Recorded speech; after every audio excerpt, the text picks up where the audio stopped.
All right, Titus here with Real Sportscards Minnesota. I'm going to be going through a little PSA grading 101 video today, just talking about the whole submission process to PSA, choosing cards to submit, why we would send a PSA, and the works. So let's dig in, and we're going to talk about sending some cards in today.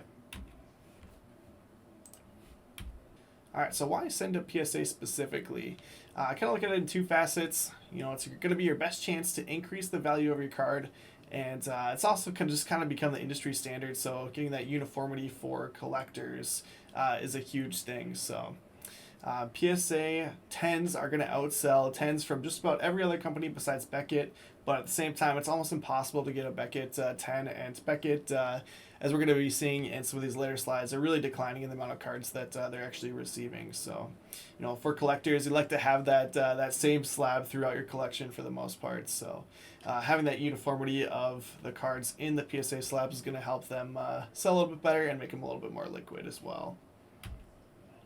So this is just a little look from Gem Rate on Instagram. I definitely recommend checking them out. So they got great data just showing what's getting graded at the different companies each month between sports and just overall numbers. So you can see here PSA is quite popular, and they're grading more cards per month than ever before, even right now. So we think of just how much the hobby has grown during COVID and now after COVID. But grading really has not dropped up. It is continuing to pick up, and we can see that they're continuing to crush the competition. So you may have recently seen the news that the parent company of PSA Collectors is going to be acquiring SGC. So it'll be interesting to see how that merger ends up going. But you can see CGC, and this is combining both sports cards and gaming cards. All the way down there, and then SGC and Beckett are the ones shown here. So when we talk about uniformity and collectors wanting the same slabs throughout their collection, I mean, this is just a great example of why you should be sending a PSA over these other companies.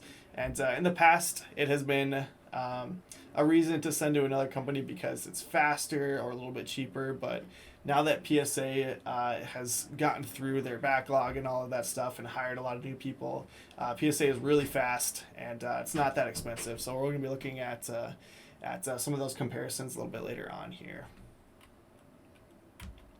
All right, so here is a specific example of why you want to send your cards to PSA to try to increase the value. So obviously, this is going to be dependent on, is your card in good condition? But that's part of our process here, is helping you to review the cards and if we think that they have a chance to grade highly. But here's a good real world example. Jackson Holiday is kind of one of the top prospects that has hype right now during spring training. People think that he's got a chance to make the club and potentially rookie of the year type of season. But here is his first Bowman Refractor from 2022 Bowman Drafts. You can see that Rod's getting about $70, $75. And you go check it out yourself. This just sold today. So current comp and plenty of other ones in the same realm. So about $70, $75 for a raw card. Let's look what a PSA 10 gets. So PSA 10 also sold today, $235 plus shipping. So, $225, $250 for a PSA 10 right now. So by sending our $70, $75 card to PSA and spending the $25 to grade it, we got a chance to turn it into a $250 card. So obviously some upside there if we think that our card has a shot at getting a Gem Mint 10 grade. And then just comparing it to another company, here's SGC 10 at $135. So you can compare some of the other ones too. I think BGS 95 is kind of in a similar realm. But $135 for SGC 10 versus $235 for a PSA 10. So, on paper, it looks like the same grade, Gem Mint 10, but PSA 10 selling for almost double, $100 extra. So that's why we want to send it to PSA for a couple extra bucks versus sending it to SGC. And then after you've decided to send it to PSA, why would you use a group submission versus just sending it in yourself? So if you've never done this before, it can be really confusing to send cards into PSA. Once you've done it quite a few times, maybe not so much of a reason to use a group submission. But there are still some other reasons. One would be if you send it in yourself, you're not going to have any insurance on the package being sent to PSA versus us as a group submitter and just a business having insurance for all of the packages that we send out. So that's included in the cost that you spend with us to send a card to PSA, is that we're going to have it insured on the way out there, and then we'll have insurance on the way back as well. We can also provide review help on cards. If you've never reviewed cards or don't want to prep them yourself, we have the ability to help you out with that and wipe down cards with microfibers and prep them from straight out of the pack or in a top load or whatever to actually being ready to go to PSA for you. Let's look at an actual example of sending a card into PSA. All right, so here we are in PSA. This is just on my own personal account, so we're going to mimic sending in a card ourselves to PSA. You can see right off the bat, they got all these different service levels they got to try to pick from. So if you've never done this before, it can be kind of confusing trying to figure out what service level to do. If I've got 20 or more cards, I can do the bulk here, which is $18.99 per item. But if I just have the one, that's going to cost me $24.99. All right, so I'm going to go ahead and start typing in 2022 Bowman Draft Jackson Holiday. I'm going to add the card number. That'll make it a little bit easier to find here. Refractor. And again, if you've never done this before, it can be kind of confusing trying to pick out the specific parallel. But it is nice that they started adding pictures on here. But let's go down and try to find our refractor. There we go. I'm going to declare the value at $100. We get a lot of questions on what you should pick for declared value. I would recommend using like a PSA 9 value on a modern card. So you don't have to pay the premium if as declaring it as the full value of a PSA 10. But if it does declare, or if it does grade as a 10 and that exceeds the declared value limit for the service level, then PSA can upcharge you to the next service level. But this one is going to be maximum declared value of $500 for the service level, so we should be just fine on this one, even if it tens. But declared as 100, and then proceed to checkout here. And after shipping, looks like shipping is going to be $19.99, so the total cost is going to be about $45 to send in my one card to PSA. So if you do have 20 or more cards, we can do that bulk service level. So let's just go back and look at what it would be if we had 20 of those specific Jackson Holiday cards. So that would get us to the $18.99 per item. Click in here, and I should just be able to change this to quantity of 20, and then the declared value total is going to be $100 per card, so it would be $2,000. And let's go to checkouts. It's going to be $45 for insured return shipping on that, so $425. And then let's pull out our calculator here. So 425 divided by 20 cards, so it's still going to cost me $21 per card. And we'll look at it in a little bit here. Our cost to send a PSA for you is $21 a card if you're prepping it yourself. So even at 20 cards, I'm breaking even versus using a group submitter, and that's without having insurance on the package shipping out there. So unless you're really doing a large volume of cards, it really makes sense to use a group submitter. All right, let's talk a little bit more about choosing specific cards to send in for grading. As we talked about before, one of the reasons to send to PSA is to try to increase the value and liquidity, but that's not for every card. I mean, some cards you could send in, get a 10 grade, and not increase the value enough to cover the cost of it. So, when we're talking about increasing value, we're really talking about the recent rookies that are hot from the last couple of years, or, superstars like Mike Trout, or we have Connor McDavid, Young Guns pictured here as one of the top hockey players right now. So it's going to be doing a little bit of research of, comparing the raw values of cards to PSA 10s, and I would recommend using eBay for that. It's going to be the easiest way to look up those values. And it varies a little bit based on what era you're trying to grade cards from. So obviously, for modern cards, you really want the PSA 10s. For more vintage cards, just getting a 5 can add a lot of value to the cards. So I actually do have an example here. Let's go over to eBay, and I was just looking up just a random year Mickey Mantle. Mickey Mantle is one of the most collectible, more vintage guys. So this is just from the last couple of days. This is 2 days ago. You had a raw here that was listed as near mint. It actually looks like it's in pretty good condition, sold for $200. And then a PSA 5 down here sold for $360, so almost double for 5. So not necessarily have to get a 10 to increase the value on some of these vintage ones. And you can see this one probably looks like it's in a little bit worse condition, sold for $150. So same thing. You can potentially add. You can potentially see some variation in what cards are selling for based off of just the picture condition. But having it in the PSA slab with a number assigned for it makes it a lot more liquid because people know exactly what condition it's in. Especially on these vintage ones, it can vary a lot. It can be just a minor crease that can really hurt the grade on a card. So having it in that slab and the number assigned to it helps collectors know exactly what they should be paying for it. But you also don't want to leave money on the table if it is in really good condition, like this one that was listed in your mints. Maybe it is a 5 or a 6 even, and I left a lot of money on the table by not having it in a slab, not spending the $25 to send it in. Another reason to send a PSA would just be to preserve the condition of the card and for display purposes. I like to have a lot of my PC cards in PSA slabs. Some people like to have theirs in megs. That's totally fine. I personally like to have just the card details displayed on it and just have those sitting on my shelf. So here's a card for my personal collection. The GOAT, Pablo Sanchez from Backyard Baseball's 2000 Pacific card.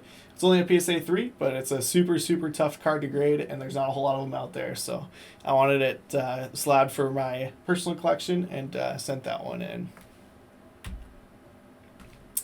All right, so when we're reviewing cards for submission, we're going to be looking at the 4 criteria that PSA grades. They grade centering, corners, edges, and surface. So I'll give you some actual examples here in a little bit, but those are going to be the 4 categories that they're scoring to give the card the overall grade.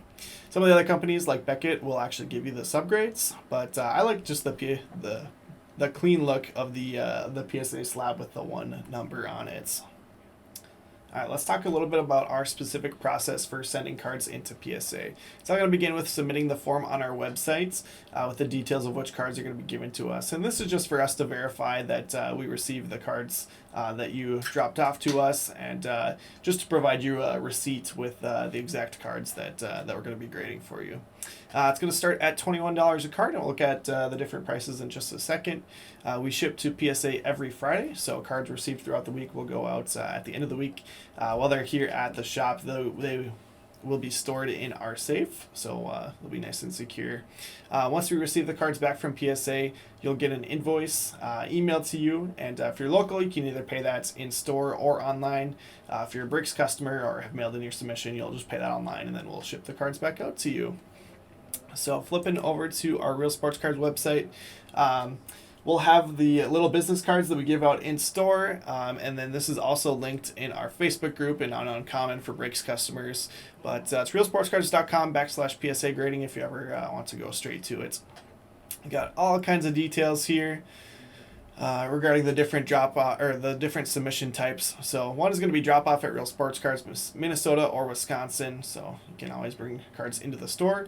You can mail in to Real Sports Cards, Minnesota, and then you can also submit break hits on Uncommon from both stores. So we got the button right here to fill out the form, but real quick, let's look at the different pricing. So like I said, it begins at $21 a card. This is going to be no review or wipe down, so cards that you've prepped all ready to go to PSA, you just need us to send them in for you. It's going to be $21 a card. If you would like us to prep the cards for you and wipe them down and provide a review, it's going to begin at $25 a card. And an important note on this is that the $25 you only get charged if we do end up sending it into PSA. So when we review the card, we're going to be looking at the condition and determining if we think it's worth sending in or not. If it fails our inspection, you won't get charged anything. If it's a brake kit, it'll just ship out with the brake like normal. If you're an in-store customer, it'll just be available to pick up in the store. So you'll get an email with the results of the review if you submit cards at this level or any level above this. So next level above 25 is going to be $45. It's still the same declared value limit of essentially $500, but the turnaround time on this one is going to be much faster. So 20 business day turnaround on this one versus the 65 business days of the $25 level. So if you want your card back quick, that's what I would go with.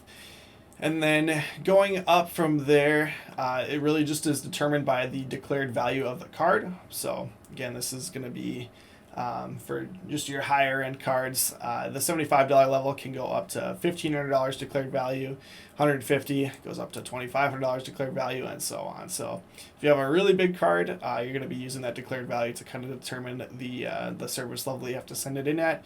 You can see the turnaround times on these are very similar: 5 business days for the $150 level, 3 business days for the $300 level. So it's going to be almost the same. It's just going to be determined by the value of the card really on that.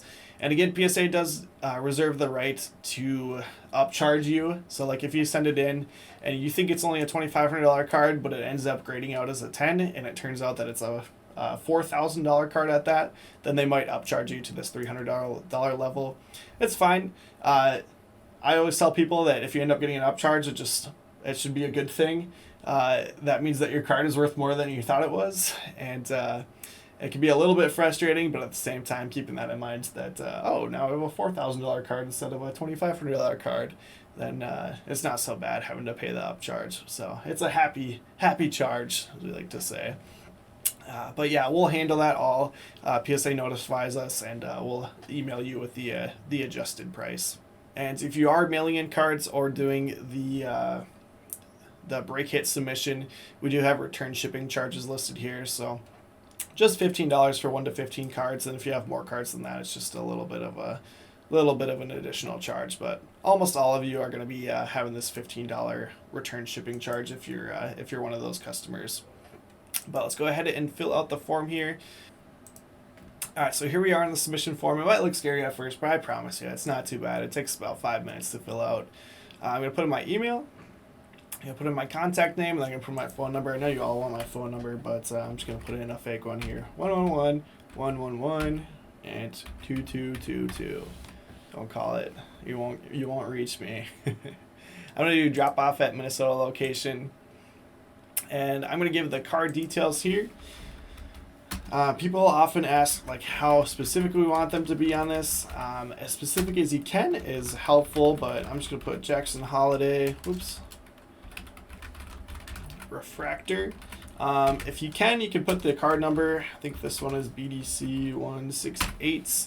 We have to put that in on the PSA website, as you saw, so having that on there makes it a little bit easier for us. And then also, if it is a serial numbered card, if you can put the serial number in there, that also helps us as well, but this one is not going to have a serial number.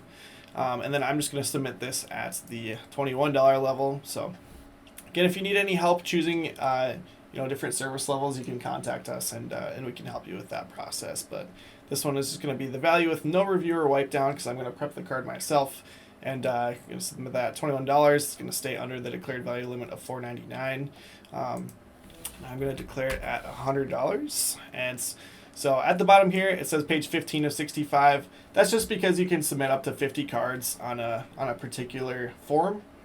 But if you just have the one card and you hit no on this, it's going to take you to the very end. So again, it looks scary because it says 65 pages, but again, it jumps you to the end as soon as you say that you don't have any more cards. So you agree and submit.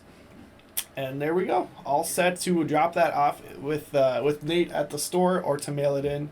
Again, this one was a drop off, so I'll be giving that to Nate's.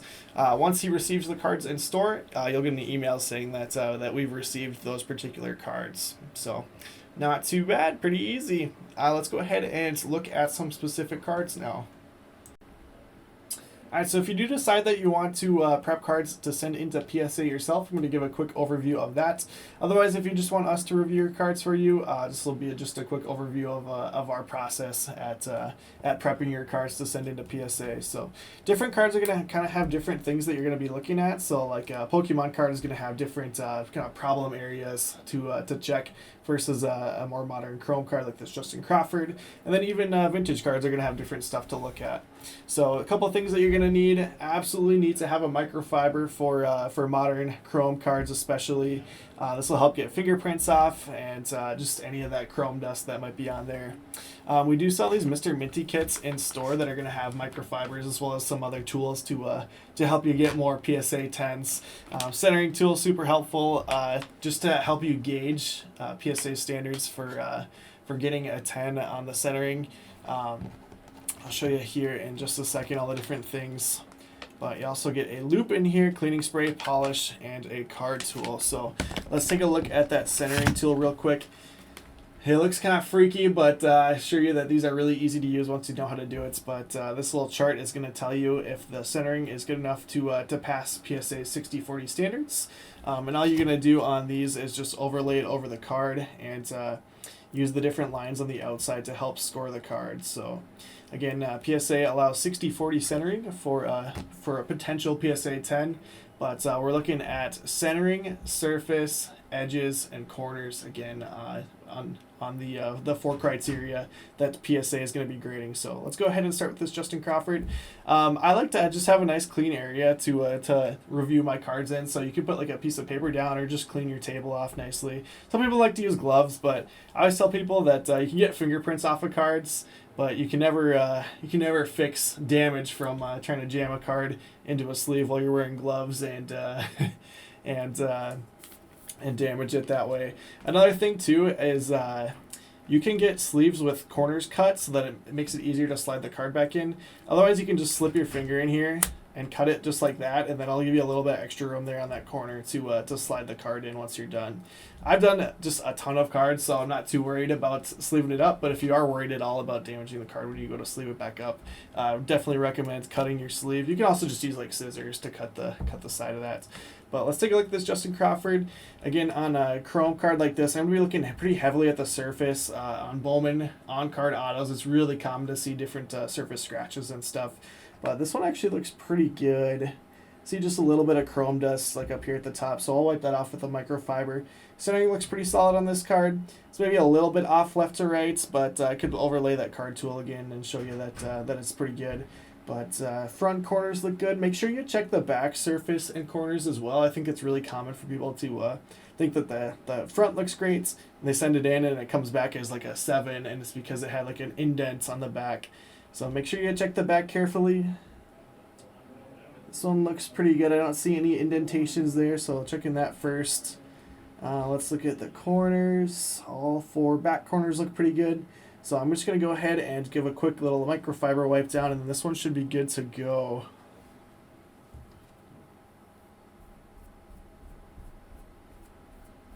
All that chrome dust off of there. Being very careful not to damage a corner when you're doing this. I was trying to go out rather than pulling in. And then you can do the same thing on the edges too. If you see any of those just like imperfections from where they cut it, you can just kind of use the microfiber to get that off. So just a little bit more dust here. Let's get that off. And then I'm holding it just on the edges to make sure that I don't get any fingerprints on it. But if you do get any fingerprints on it, that's okay. We can get those off with the microfiber here at the end. So back looks pretty good. Let's go ahead and put this into a sleeve. And then this is my little trick here. So since I was holding it right there, I'm just going to put it in that far. Now I'm going to hold on the penny sleeve, and then that'll give me room to wipe off that last little fingerprints on the outside here. So Justin Crawford is going to go into a semi-rigid. This is kind of the last supply that you need if you're going to submit cards yourself. You need semi-rigids to send them in. So Justin Crawford, all ready to go. And let's take a look at B-Drill here. So again, on these Pokemon cards, it's the most common issue that I see is that they have whiting going around the outside. So this one looks pretty good. Maybe just a touch on the right side here and at the top, but I think it might still have a shot at a 10. It looks really nicely centered. So a little bit easier to see centering on the Pokemon cards. You just look at the border going around the outside, but looks pretty even all the way around. Don't see any surface imperfections like indents or anything. Looks nice and smooth. And this one, you're not going to leave any fingerprints on really, so I'm not too worried about wiping this one down. So Pokemon card nice and easy there. Looks good. Let's send that one in as well.